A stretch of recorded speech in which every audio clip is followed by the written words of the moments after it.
right, good afternoon, everyone. Thanks for joining this last session of FormFest. Really excited to have a chance to give you today a sneak peek of DC's Field Guide to Fixing Government Forms. Let me introduce myself.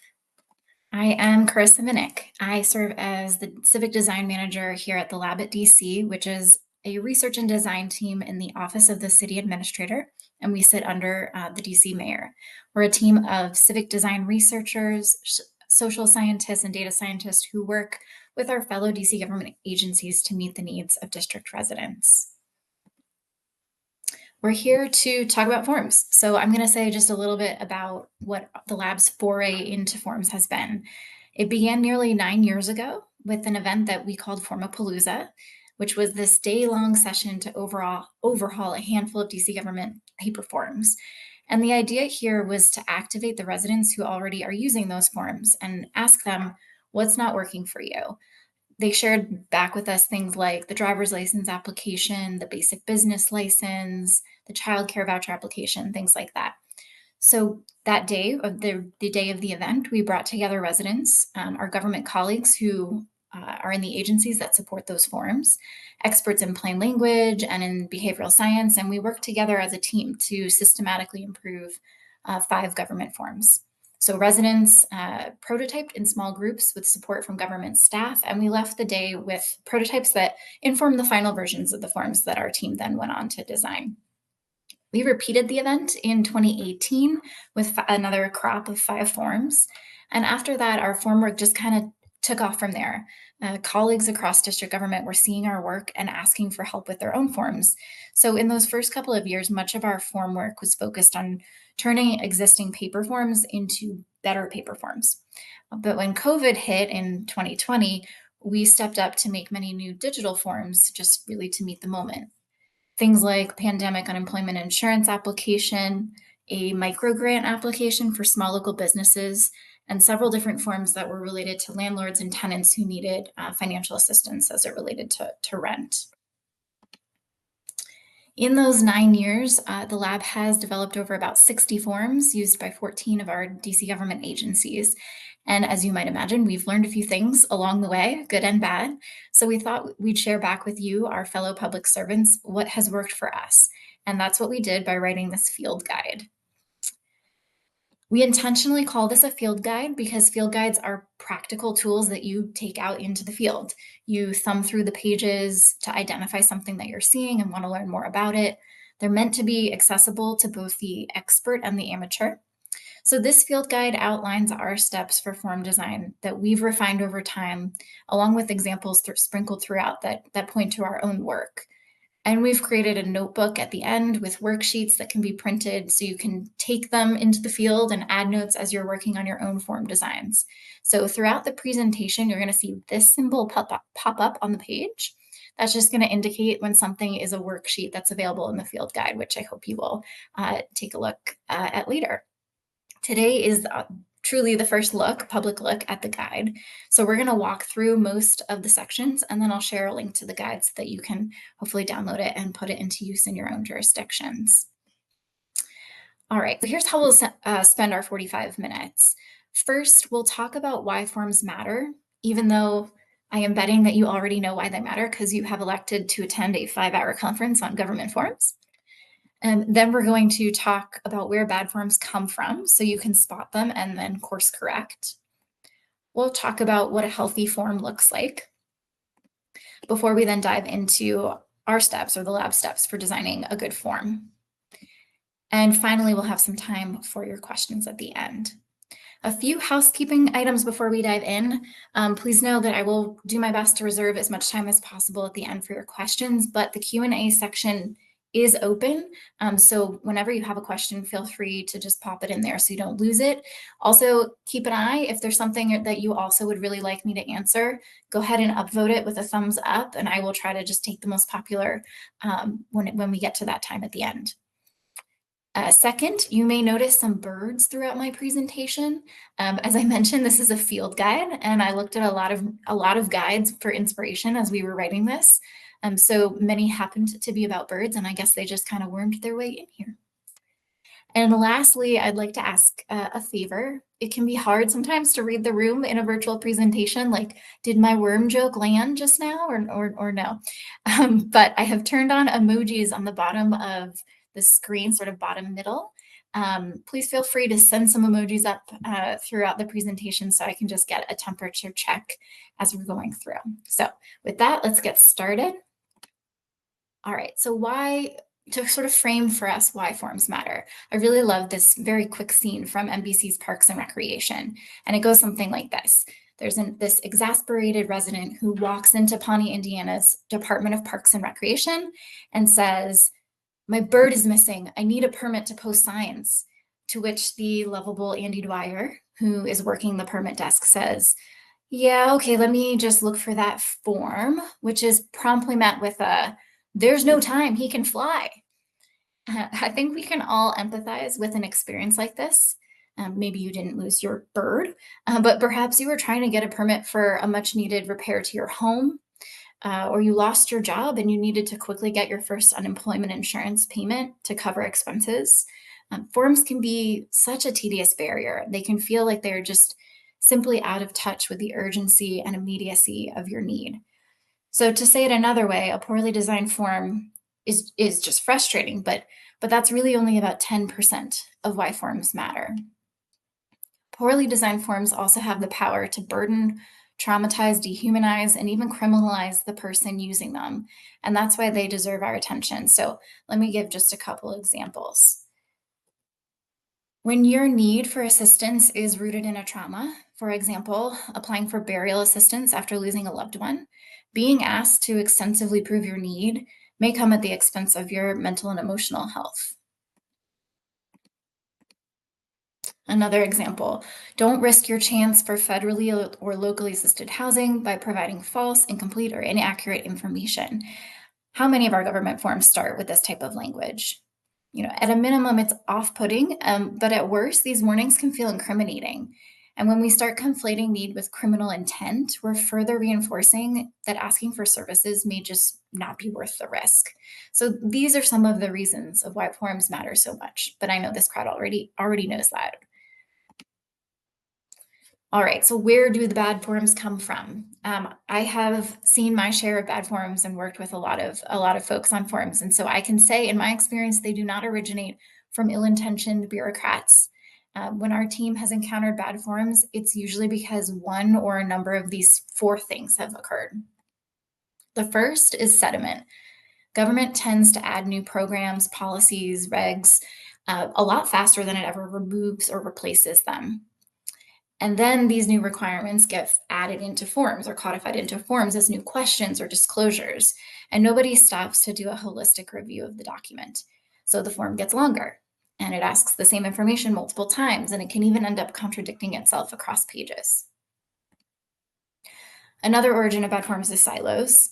Often, what a resident needs is never provided by one program or one agency. So, if we're trying to, say, open a food truck in DC, you're going to interact with at least 7 agencies.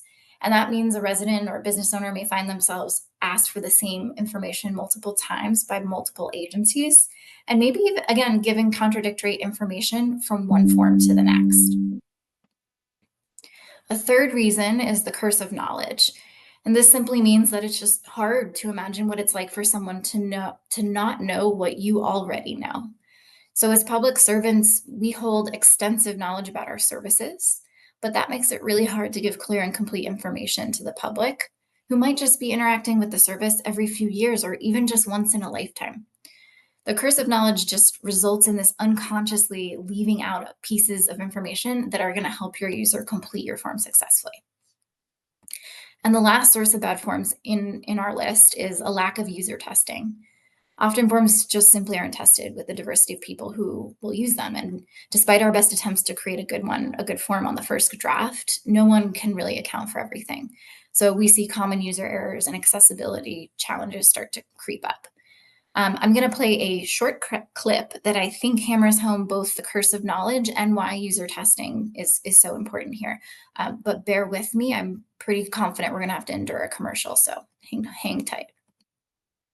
A massive healthcare tax hike looms on the horizon. Without action, tax credits that help hardworking Americans afford their health insurance will expire, hiking costs. Tell Congress, hardworking Americans can't weather a massive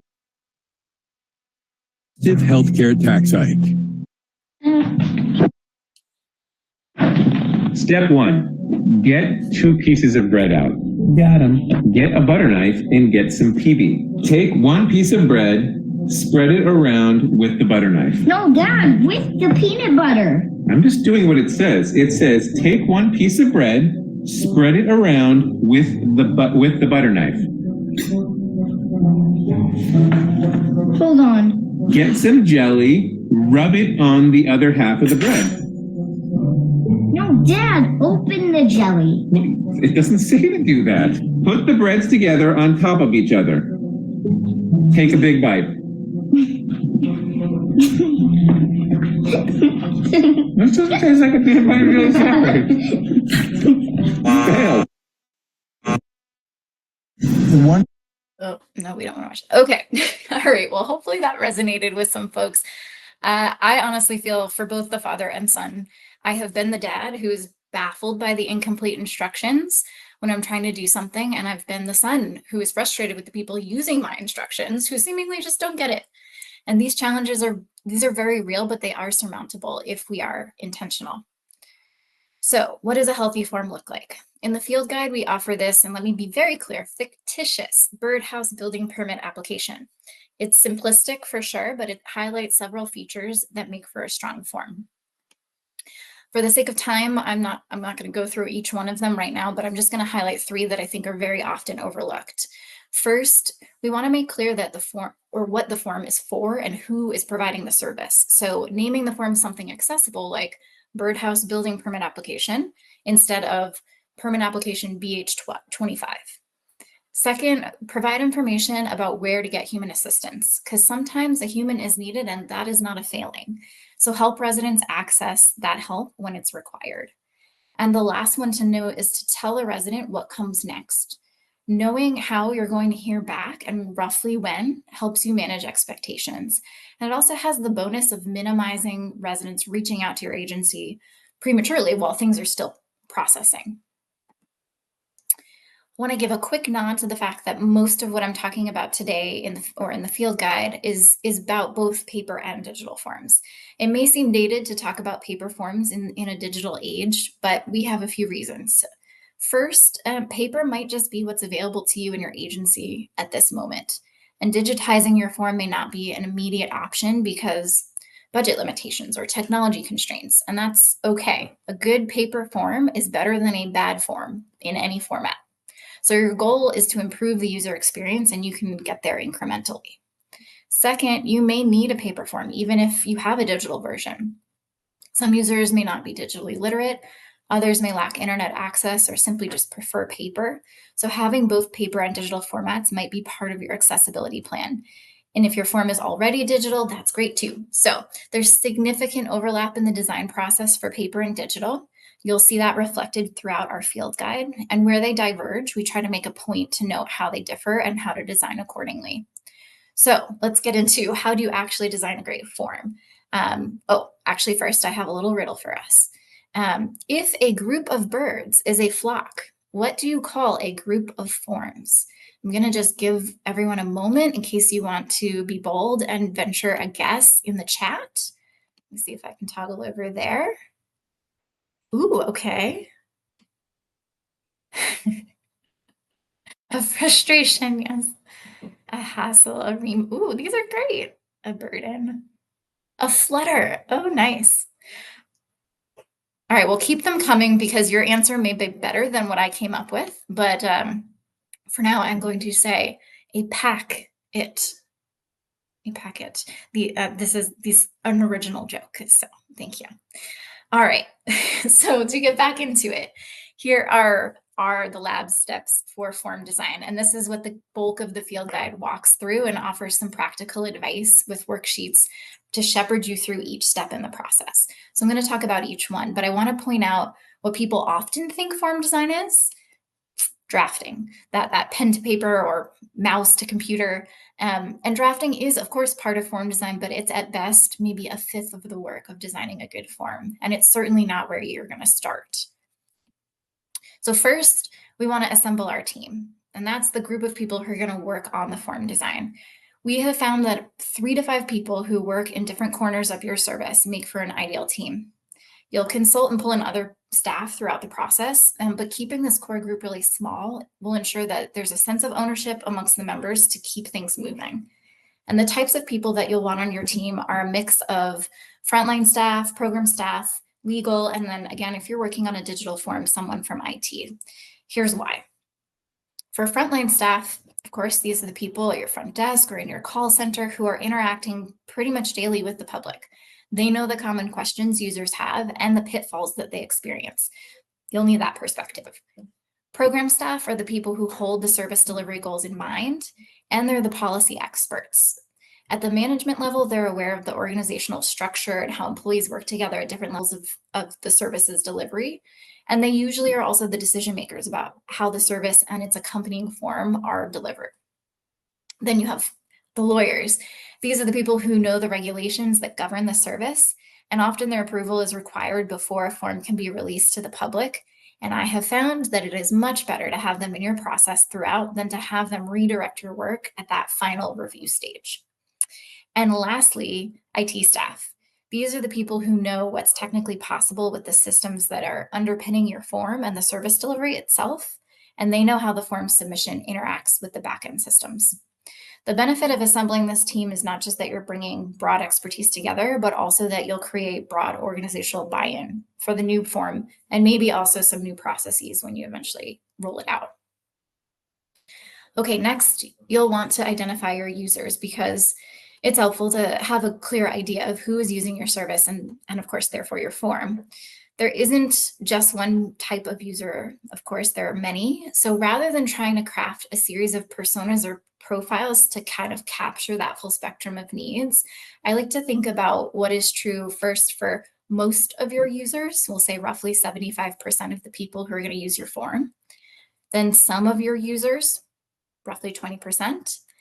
And then a few of your users, less than 5%. Often we design, of course, to the most users.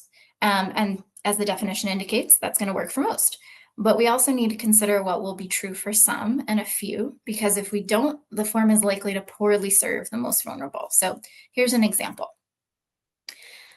Here in DC, roughly 50,000 students are enrolled in our DC public schools. And each year, a student has to re-enroll, even if they're staying at the same school, and complete enrollment packet. So let's think about what's true for 75%, 20%, 5% or less of our forms, just with asking ourselves 3 questions. So the first one, who's going to fill out the form? Well, in the case of about 75% of users, that's going to be a parent. For about 20% of users, a guardian, grandparent, and aunt, uncle. And for 5% or less, we have foster care caseworkers who are supporting their school-age clients. We have emancipated minors. We have adult students who are enrolling themselves in school. So then let's think about a second question. Who will use the service that the form unlocks? Or just to say it another way, who is going to attend DC public schools? Again, in most cases, this is going to be a pre-K through 12th grade student. In 20% of the cases, a student with an IEP. And in a handful of cases, adult students. And on a third question, do users in this group have a consistent home address? Again, the answer for most and some is yes, while for a few users, it's no. What I want to just underscore here, and this is why I find personas limiting for this exercise, is that a single unique user may fall into all 3 groups. You can be a parent filling out the form for a student with an IEP and to be experiencing homelessness. So it's not that someone squarely is in the most group, etc. In the field guide, we provide a worksheet that asks you these types of questions, plus many more, so you can unlock this wealth of information about your users and then translate that into informing your design. In the case of our school enrollment example, just those 3 questions help us make some key design decisions because we know that the person completing the form is usually a parent or guardian and not the person receiving the service, though sometimes they are. We should be using specific field labels, student name versus parent guardian name, instead of just saying name and leaving the user to guess which one we're asking for. We also want to use inclusive language like student that spans age groups instead of terms like your child or kid, which may not sound quite right for an adult student or even a high school student. We want to distinguish between home address and mailing address and allow people to indicate if they're experiencing homelessness. And we also may need to just think about alternatives to the form itself. In the case of minors in foster care, which is less than 1% of DC children, their needs just may be unique enough that the form design is not going to properly serve that group while also serving the rest of our population. So in this case, we might think about alternative ways to serve them, something like a partnership between our school district and Child Family Services just to enroll those minors without these standard forms. Okay, one more riddle. Why did the VRD take the time to get to know his users? Again, go ahead and put your thoughts in the chat.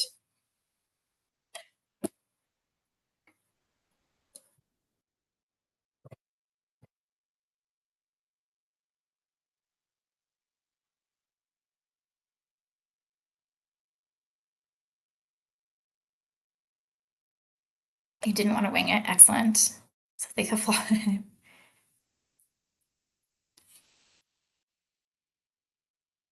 Oh, excellent. I love the puns. Thank you so much for indulging me.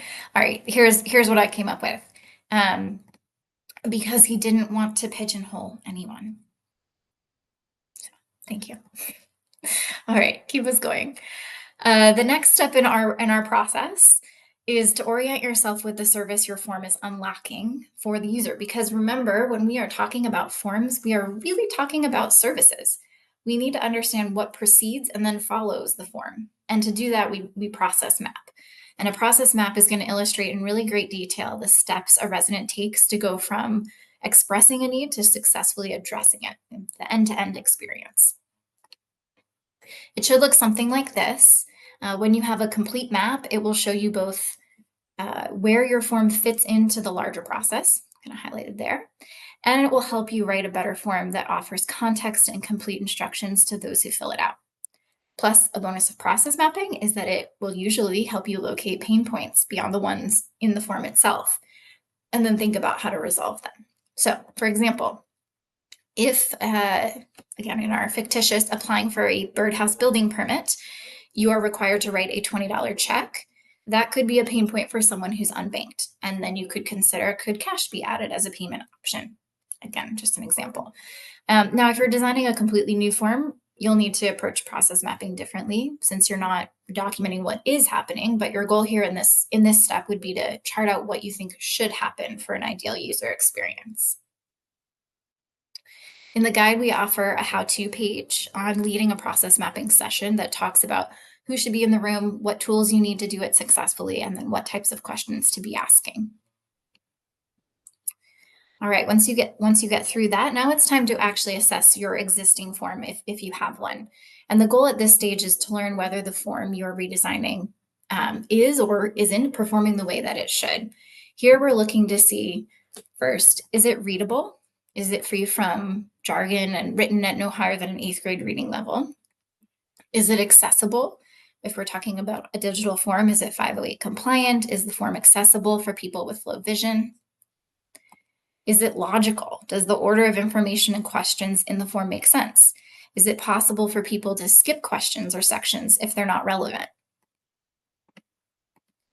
Is the form achieving comprehension? Are the form's instructions and questions easy to understand? Is it complete? Does the form provide the necessary information and context for the person completing the form? Does the form make it clear how you successfully submit it? And does it provide contact information if the user has questions or needs assistance, things that I commonly see left off? And finally, is it free of redundancy? Does it ask the same question or for the same information more than once? In the guide, we offer a worksheet to walk you through a form assessment. Very quickly, you'll have a rich inventory of the form's pain points, the missing elements, redundancies, and its core needs. And once you have your list, Then you'll need to consider how you can gather each piece of information that you need. So again, to give you an example, let's say that your service is contingent on the household's income being under a certain threshold. There's a lot of ways you could glean that information. You could ask for an itemized list of income sources with supporting documents, or you could simply ask, what's your annual household income, with the self-attestation that the information is accurate. I caveat all of this within your, the regs of the program. Another way is you could ask if the applicant participates in other government means tested programs that match your service's eligibility criteria. So SNAP, TANF, Medicaid can be used as a proxy for income and eligibility by just saying, yes, I participate in one of those programs. The point here is just that there's more than one way to gather a single piece of information. So think about what will satisfy both your needs, but also minimize the burden of your user. And then also consider, do you really need this piece of information? For example, you might need a phone number to be able to reach the applicant, but you probably don't need to ask for home, cell, or work. Once everyone on your core team has done their independent assessments, you'll want to come together to go through the form line by line. And again, our field guide provides instructions for running this meeting. And I'll give an example from our own work. When we did this with our Department of Disability Services for their intake application, this is one of the conversations we had in that meeting. Our team said, this section here on income requests a lot of information, over a page worth. Is there an income threshold, or what is the income threshold for services? To which DDS said, no, services are provided at all income levels. We just asked the question so we can determine which budget line funds the service. If it's below X, we can use federal dollars, and if it's above X, then we'll use local funds. So then we asked, well, would it be possible to ask about income after the applicant has actually been deemed eligible? That way it limits the initial barrier of getting in touch with your staff. And they said, yes, they already met in person with every resident and their caregiver once they'd been deemed eligible. So it was pretty seamless for their case managers to just request that information at that income meeting. If we hadn't had that conversation during our form assessment meeting, we likely would have just left this lengthy section on the form under the assumption that income was criteria for eligibility. But when we knew it wasn't, we were able to remove it and reduce the time burden on the people filling out the form. The last thing we recommend before you get to drafting is to get out and observe. And if your form services are something that you can go see, do it. Seeing the service and possibly the form itself in action will inevitably reveal new pieces of information about your user experience, so you can, again, design better. And that might mean putting on a hairnet and getting into your local school's kitchen, or could be heading out with a fire inspection with the fire department. Honestly, this is the really fun part of the job, so don't skip it.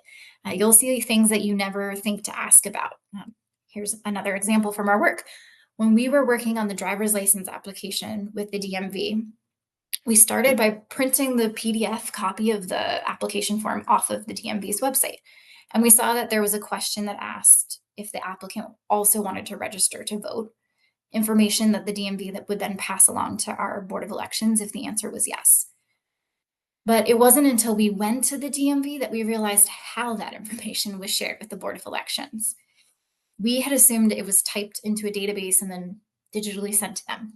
No, when we physically picked up a copy of the application, the driver's license application, we saw that it was printed on carbon paper, so that when an applicant wrote their name and contact information on the DMV form, it then transferred to the sheet underneath, which was the voter registration form. And then that sheet was torn off and physically passed to the Board of Elections.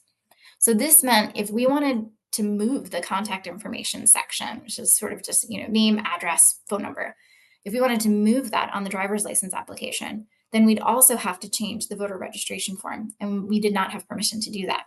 So observing in person how the form got used at the DMV really helped us get a better understanding of what our design constraints were. The field guide offers an observation sheet just to walk you through what to look for when you head out on a shadow. And a bonus, again, of doing this is that you demonstrate to your frontline staff that you're committed to designing something that's going to work not just for the resident, but for them as well. Okay, we've made it. You now have a wealth of information about your service, your users, and your existing forms. So now it is time to start drafting. Think of everything that you've learned up until this point as the building blocks that you're going to use to assemble your new form. It's a pretty subtle distinction, but you are not editing the existing form so much as you are building a new and better one. So regardless of whether you're working on a paper form or a digital one, start by creating a list of the information you need to share with your user and the information you need to collect from them. And there's going to be elements that you can lift from the old form and others that you will have to create fresh. And it's okay at this stage for those elements to be placeholders. So just even writing brief overview of the form versus actually writing out the sentences that will comprise it. Don't get too caught up in the precise wording just yet. Put each element on its own post-it note or piece of paper, lay them out on a table. You can do this digitally too if you work better that way, but put them all together, take a step back. I'm using our birdhouse permit application here. What pieces should be grouped together? What information should come first or what should come last? When you can move those pieces around, you can try out different configurations until you reach something that feels right for your first draft. Now you have the form skeleton. So one thing to consider in your sequencing also is if there's any questions or pieces of information that can be skipped given a previous answer. So it's probably familiar to most people, but just to say it, if I know that I need to gather information on the building material of our birdhouse and the type of bird feed that it will offer, I might ask these 3 questions. Will your birdhouse have feed? Yes or no? Then what kind of feed will it have? And finally, what will your birdhouse be made of? Of course, though, if you answer no to question 1, then question 2 becomes irrelevant. In a digital form, you can just easily code things so that the user who answers no never sees question 2. And that obviously makes it not just faster to move through the form, but also avoids confusion. On paper, this of course is a little harder to achieve, but not impossible. You can simply add some guiding text to let the user know what questions they can skip. This is a very simplistic example, but hopefully just kind of gets your wheels turning or thinking about the power of skip logic in your design. And now remember I said that you might have placeholder text for your form elements at this stage. Well, now that you have that skeleton, it's time to think about the wording of each of those elements. And that's when you want your language to be plain. A communication in plain language is in plain language if its wording, structure, and design are so clear that the intended readers can easily find what they need, understand what they find, and use that information. In the US, 21% of adults have low English literacy, a level 1 or below on a 5-point scale, which means that writing plainly is imperative to ensure accessibility. So we outline several plain language tips in the field guide and point to the federal plain language guidelines for a wealth of additional recommendations. For the sake of time, I'm just going to highlight 2. First, don't overshare your agency org chart. Instead of saying, submit your application to the Division of Birds within the Office of Customer Service at the Department of Fake Permitting by emailing birds@dc.gov. Sounds silly, but I have definitely seen versions of this. Say instead, email your application to birds@dc.gov. You've already told your user the department name at the top of your form, and that's all they need at this point. Second, avoid legal technical jargon. Instead of saying the plans for the avian domicile shall be submitted with an enclosed application, speak like you would to a resident if they called you on the phone or visited you in your office. Something like, you must submit your birdhouse plans and application together. This is just not the time to show off your SAT words. At this stage, you have all the elements for your form. Now it's time to construct it into a polished format. It's tempting to think that this step is just about making the form look pretty, but it's more than aesthetics. It's part of how you effectively communicate information in your form. I am not a trained graphic designer, so the recommendations we share in the field guide are really drawn from other experts. But the point I want to make here is just that layout and design are strategic and they deserve your attention. And most of the principles that we share are relevant for both digital and paper forms. The final thing I'll mention when designing is the need to give accessibility your attention. Again, I'm not an expert here, but I have looked to Section 508 .gov, Accessible Web, the Ally Project for guidance. Listed here are some things to keep in mind for both paper and digital forms that consider your user's vision and literacy skills. And the field guide also notes specific accessibility considerations if the form you're working on is digital. So you'll notice my last bullet here is about plain language, which we've already talked about, but the reason I bring it up under accessibility is to think about your non-native English users. Idioms, figures of speech, they are very challenging for non-native English readers, and they make it really hard to translate successfully into other languages, which means poor translations, poor user experience for your non-English users. We thought about how to increase the quality of your language translation. So in the field guide, we offer a sheet you can populate and give to your translator so they can have clear instructions and context to do better translations. Final step is to test because your form only works if your users can easily navigate and correctly complete it on their own. And the best way to do that is with actual users. One-on-one interactions are particularly helpful because they both identify where users are making mistakes and help you uncover why. To be clear, this process is distinct from running, focus groups or gathering survey feedback about your form, because we're not concerned with what people think about the form. We want to know what happens when they actually use it. In the field guide, we detail sort of where to test, who to test with, how to conduct a user test with a sample script. And when testing, you'll be observing not just how the person answers the form questions, but also how quickly or slowly they move through the sections, their facial expressions, other mannerisms that might indicate confusion or frustration. So here's just a quick example from our work on the driver's license application. When we had our first draft of the application, we went to the DMV waiting room with copies of our prototype, and we just approached people waiting and asked them to fill it out.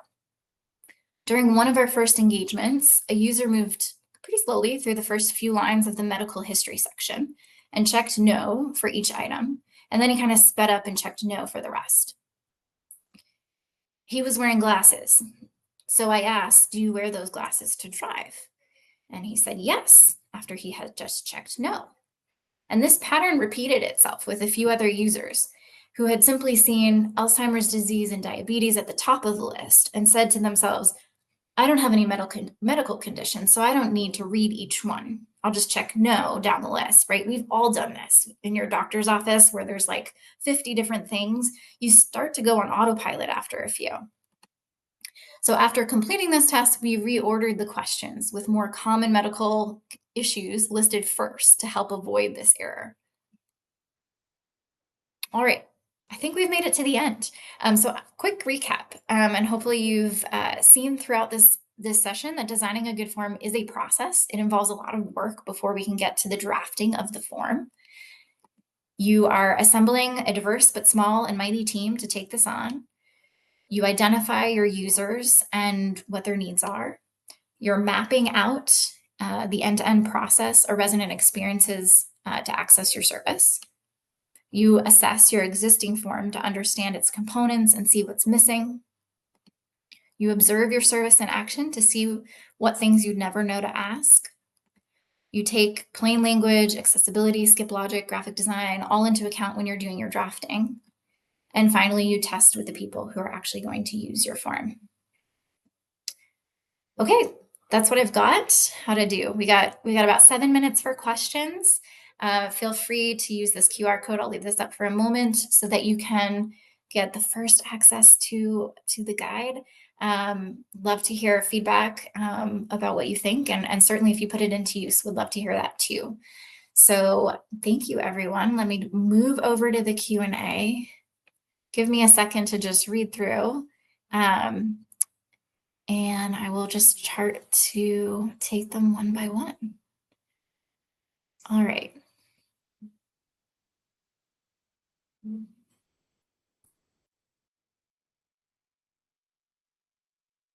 Okay, so I see here a question, just can we get a copy? It is now in the world as of today. So you're welcome to get the guide by following the QR code.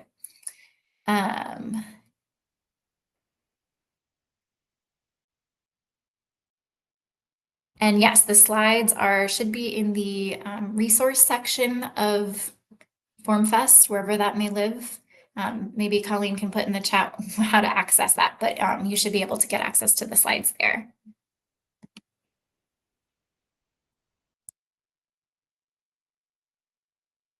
I believe all these sessions are also being recorded, so if you want to share the recording later, it should be public. Okay, here's a question. Balancing a small core team with wider stakeholder input can be tricky. Do you have advice on how to meaningfully involve subject matter experts like legal or policy experts when they can't commit to being in the day-to-day work, but their perspective is still vital to the form design? Yeah, that's a great question. I think you do have to be really strategic about who you put on that core team and then be pretty upfront about what it's going to demand in terms of time. I have had, legal teams say, no, sorry, we don't work that way. We're not going to be able to join your form team, revision team. We'll review at the end. And, you have to kind of ride with that.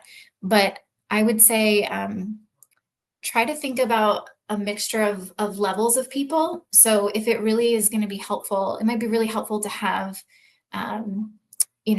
people at different sort of places in the org chart or in the hierarchy, and then a variety of tenure as well, who are going to know very intimately, like, why that question maybe was there, like, where did that come from, some of the history of the form.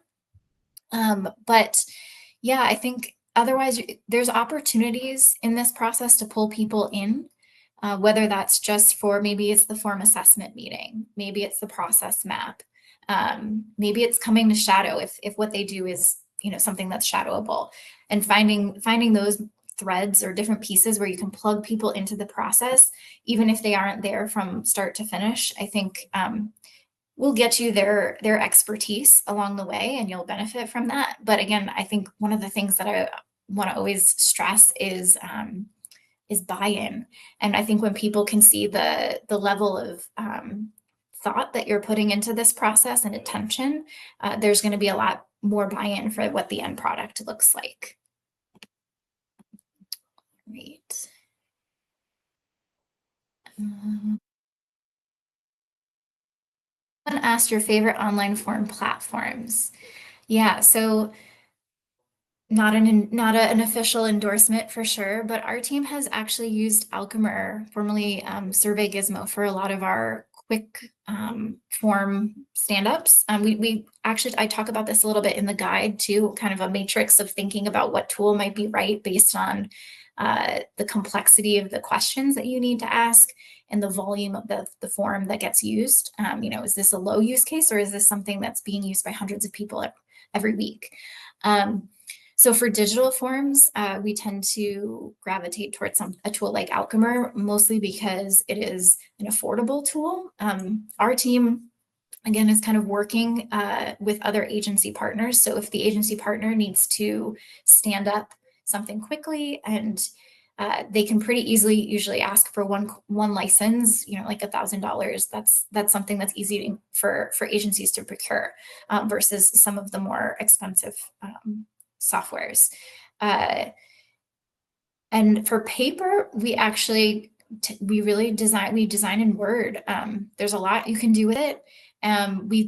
We have considered doing things in like the Adobe Suite, InDesign, or stuff like that, but we found that that's not really good for long-term maintenance, because at least in DC government, I can take for granted that everybody across DC government has access to Microsoft Word. I cannot say that for the Adobe Suite.